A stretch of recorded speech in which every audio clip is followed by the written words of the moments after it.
बिस्मिल्लाहिर्रहमानिर्रहीम अस्सलामु अलैकुम वरहमतुल्लाहि वबरकातुहू। नाज़रीन, बड़ी डेवलपमेंट्स हो रही हैं। तहरीक इंसाफ ने शहबाज शरीफ को गर्दन से दबोच लिया है। शहबाज शरीफ की सिर्फ आपको चीखें सुनाई देंगी आने वाले दिनों में, और राना सनाउल्लाह उनका इजहार भी कर रहे हैं। राब्ते बहाल हो गए हैं कुछ पार्टियों से, वो आपको बताता हूं, लेकिन पहले आप जरा ये दो ट्वीट्स मुलाहिजा करें। सबसे पहले राना सनाउल्लाह की ट्वीट देखें। इमरान ना हमसे पंजाब वापस ले सकता था, ना इसने वापस लिया है।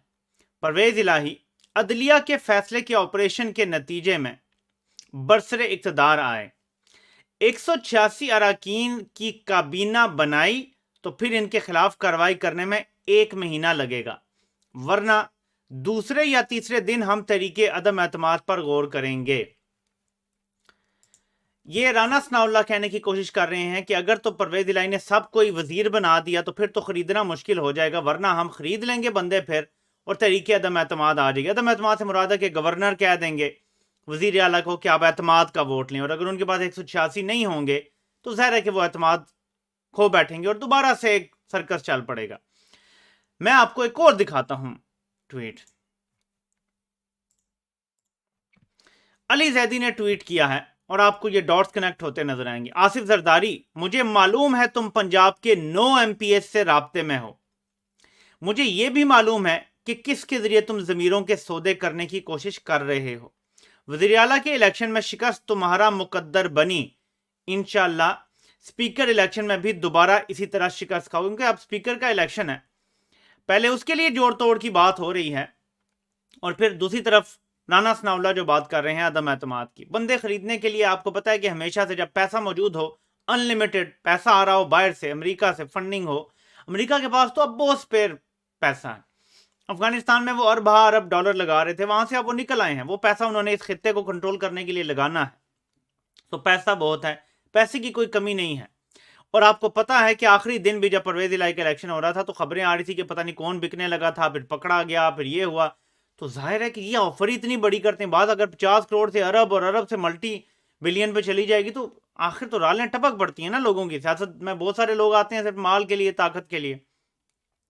तो ये तो एक तरफ सूरत हाल है, ये गिदड़ भपकियां हैं, लेकिन असल खेल क्या है अब आपको वो बताता हूं। उसके लिए आपको ये देखना पड़ेगा जो नंबर गेम है। इसमें आप अगर देखें तो नून लीग और पीपीपी के तो मेजर पार्टी हैं, ये तो एक दूसरे को नहीं छोड़ेंगे मरते दम तक। एमएमए जिसको फजलुर रहमान लीड करते हैं वो भी दायरा मरते दम तक साथ रहेंगे। अब बीच में है एमक्यूएम, बीएनपी मेंगल और बाप पार्टी, इनके मेन वोट हैं। पीएमएलक्यू तो शुजात वाली साइड इलादा हो गई है, अब उसका तो वापसी का कोई चांस नहीं है। नाजरीन, तहरीके इंसाफ के राब्ते हो गए हैं 3 पार्टियों से। ज़ाहिर है कि एमएमए का हिस्सा है, जमात इस्लामी भी रही है।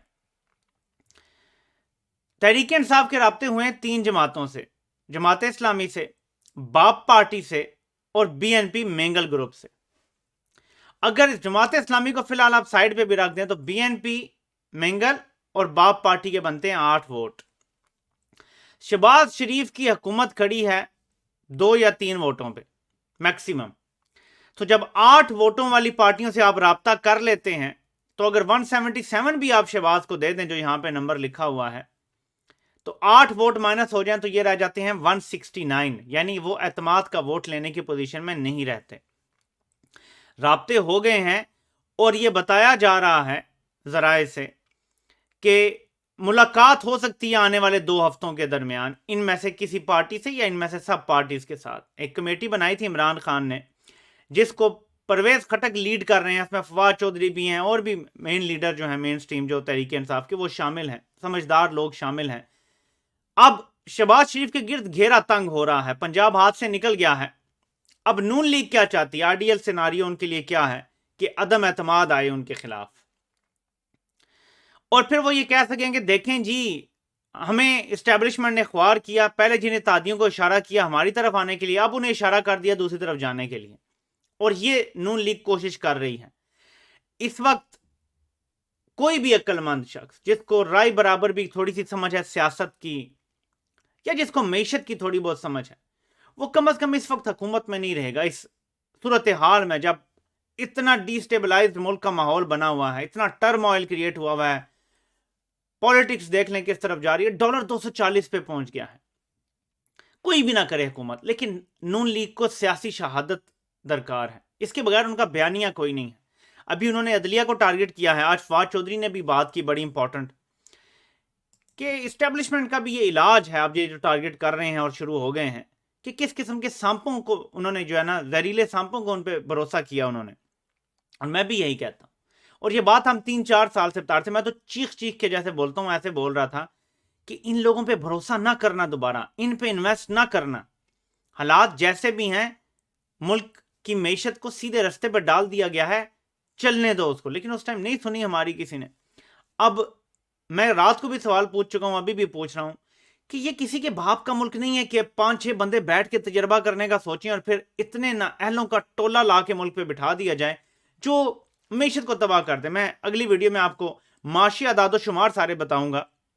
मैंने एक रफ एस्टीमेट लगाया कि डॉलर की सिर्फ कीमत गिरने से, सिर्फ डॉलर की कीमत गिरने से जो हमारे कर्जों में इजाफा है ना, मेरा जो एस्टीमेट है वो 7,000 से 10,000 अरब का इजाफा है। 3-3.5 महीने में जो डॉलर की कीमत बढ़ी है, गिरना कह रहा हूं, जो रुपए की कदर गिरी है, उससे हमारे कर्जों में तकरीबन 7,000 अरब से लेकर 10,000 अरब का इजाफा हुआ है। और बाकी इस हुकूमत ने 2-3 हज़ार अरब तो कर्जा लिया भी होगा। तो हमारे कर्जों में इतना इजाफा हुआ है कि जिसकी कोई मिसाल नहीं मिलती। इमरान खान के 4 सालों में डॉलर की कीमत भी गिरी, सब कुछ को मिलाएं, अगर कोरोना भी आया, मुश्किल हालात आए, तो सब कुछ मिला के ना 4 सालों में पाकिस्तान के कर्जों में 16 या 17 हज़ार अरब का इजाफा हुआ है। और ये डॉलर की कीमत को मिला के, कि डॉलर भी गिरा था, इमरान खान के दौर में भी तो 40-50 रुपए गिरा है डॉलर। लेकिन जो इन 3 महीनों में हुआ है, 3 महीनों में 13,000 अरब के लगभग जो है आपके कर्जों में इजाफा हो गया। तो मैशत किधर जा रही है, किधर जाके रुकेगा? ये जो मैशत का डाउन स्लाइड चल रहा है, इसके बारे में किसी ने कुछ सोचना है तो बेहतरीन इस टाइम मौका क्या है करने का। शहबाज शरीफ सियासत बचाने के बजाय, और जिन लोगों ने इनको डील दे के लाए हैं उन्हें ही दोबारा से डंडा देना चाहिए और कहना चाहिए कि आपको लाए थे, आपने नैब खत्म कर दिया, आप जेल में नहीं है, मुल्क से फरार होना है तो हो जाए फरार। ये मैं नहीं चाहता कि ये हो, लेकिन जाहिर है कि कुछ ना कुछ तो उन्हें कहना पड़ेगा कि वो बयानियां बनाए बगैर मुल्क पे रहम कर दें। जाहिर है इस टाइम उन्होंने कब्जा किया हुआ है, तो उनसे कहा जाए कि आप फरार हो जाएं मुल्क से। लेकिन इसके अलावा ये नहीं हो सकता कि आप इस तरह से हुकूमत चलाते रहे और मुल्क डूबता रहे। इस वक्त मुल्क को फौरी तौर पे 2-3 महीने के लिए केयर टेकर गवर्नमेंट की जरूरत है, जिसका कोई पॉलिटिकल कैपिटल ना हो, जिसको कोई फर्क ना पड़े कि लोग गालियां दे रहे हैं या नहीं। और वो वाकयातन इन वाले मुश्किल फैसले नहीं कि अपने लिए नैब खत्म कर लो, अपने केसेस खत्म कर लो, 1100 अरब का एनआरओ दे दो, ये वाले मुश्किल फैसले नहीं। हकीकी मुश्किल फैसले जिससे मैशत स्टेबल हो, उसके लिए माशी माहिरीन की एक टीम हो, जिसमें अनफॉर्चुनेटली हमारे पास क्योंकि कम है ये लोग, हफीज शेख को वापस हुकूमत में लाना पड़ेगा, रजा बाकिर जो गवर्नर स्टेट बैंक जिसको कहते थे कि जी ये कोई इकोनॉमिक हिटमैन है, उसको लाना पड़ेगा। और कुछ पाकिस्तान में भी लोकल ऐसे इकोनॉमिस्ट हैं, बाहर भी हैं, अंदर भी हैं, पाकिस्तानी ही हैं, इनको इकट्ठा करके इस टाइम हुकूमत देनी पड़ेगी 2 से 3 महीने के लिए, जो केयर टेकर सेटअप होता है। केयर टेकर सेटअप का वैसे तो काम होता है ना कि इलेक्शन करवाने हैं, लेकिन अभी केयर टेकर सेटअप IMF की डील को तोड़ चढ़ाएगा, पैसा आ जाएगा और बाकी जो बुनियादी फैसले करने हैं इंपॉर्टेंट मुल्क की मैशत को एक बंद बांधने के लिए, इस टाइम जो है ना वो किसी डैम का जो बंद टूट जाता है ना, वो टूट गया। अब उस सैलाब से बचाने के लिए मुल्क को, वो जो तूफान आ गया है सबके डूबने, उससे बचाने के लिए फौरी तौर पे कुछ फैसले करने की जरूरत है, जो ये नहीं कर सकते, इनके पास कोई पॉलिटिकल कैपिटल नहीं है। और केयर टेकर को मसला नहीं होता पॉलिटिकल कैपिटल लूज करने से। और मैं फिर से कहूंगा हर बगलोर को कि नई फनकारी कोई ना सोचना जी कि मैं उनको ला के और फिर अदालत से इमरजेंसी लगवा के और केयर टेकर को हम साल के लिए एक्सटेंड कर देंगे। ऐसे किसी फनकारी को पाकिस्तान अफोर्ड नहीं कर सकता। 2-3 महीने हो, फिर शफाफ इलेक्शन हो, और अगली हुकूमत जो आएगी वो मैंडेट अवाम का लेके आएगी, पहले दिन अवाम को सच बताएंगे सारा, तो मामला चल पड़ेंगे। और क्योंकि हम IMF के प्रोग्राम में हैं और मजीद साल ये प्रोग्राम चलेगा, तो बहुत सारी मैशत स्टेबलाइज हो जाएगी इस दौरान, और फिर खुल के फैसले करने का वक्त होगा कि दोबारा हमने IMF के प्रोग्राम में फौरी तौर पर जाना है, या कोई सूरत हाल बेहतर हो गई है, कोई एक्सपोर्ट्स बेहतर हो गई है, कोई हो सकता है हमें एक और प्रोग्राम में जाना पड़े। लेकिन ये सूरत हाल नहीं होगी जो तबाही इन्होंने कर दी है, बहुत सारी बेहतरी आना शुरू हो जाएगी। इमरान खान 4 साल IMF के प्रोग्राम में रहते हुए भी बहुत कुछ बेहतर करके दिखा चुके हैं, और अब दोबारा से जो होता हुआ नजर आ रहा है कि उनकी हुकूमत ही बनेगी, क्योंकि ग्राउंड रियलिटीज हमारे सामने है। जुर्लू भी फेर ले तो इमरान खान को रोक नहीं सकेंगे इक़्तिदार में आने से। तो ऐसा लगता है कि इमरान खान संभाल तो लेंगे, लेकिन फौरी तौर पर शहबाज को जाना पड़ेगा। बजाय इसके कि वो कहें जी कि ये मेरे खिलाफ अदम एतमाद या मुझे सदर एतमाद के वोट का कहे, फिर बीएनपी मुझे छोड़ के जाए, बाप पार्टी छोड़ के जाए, तो मैं फिर सियासी शहादत का नारा लगाऊंगा, शायद हमारा बयानिया बन जाएगा। बयानिया ऐसे नहीं बनते, बयानियों के पीछे कोई ठोस वजह होनी चाहिए। आपके पास कोई ठोस वजह नहीं है। या तो आप कहें जी कि हम 10 अप्रैल को जितने कानून थे वो हम बहाल करते हैं, यानी नैब का कानून बहाल करते हैं, जो हमने एनआरओ लिए हैं वो सब बहाल होगा, जो हमने तकर्रियां तबादले किए हैं अपने आप को बचाने के लिए वो हम बहाल करेंगे, या तो आप सब कुछ बहाल कर दें, फिर तो हम तस्लीम कर लेंगे आपने मुश्किल फैसले की, वरना फिर ये तो नहीं हो सकता। हम रोटी को चौची तो नहीं बोलते। तो ये नाज़रीन आपके सामने अभी सूरत हाल का खुलासा था कि एक तरफ जरदारी की गेम्स जारी हैं पंजाब में स्पीकर के लिए और शायद अदम एतमाद के लिए, क्योंकि उनका गवर्नर और एतमाद के वोट का कह सकते हैं अगर बंदे तोड़ लें जिनसे इस्तीफा दिलवाया जा सकता है।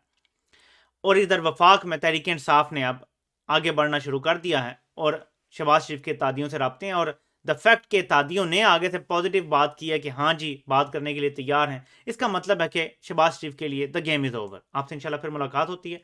अल्लाह पाक आप सबका हामी नासिर हो। आप सबके सुनने का बहुत बहुत शुक्रिया।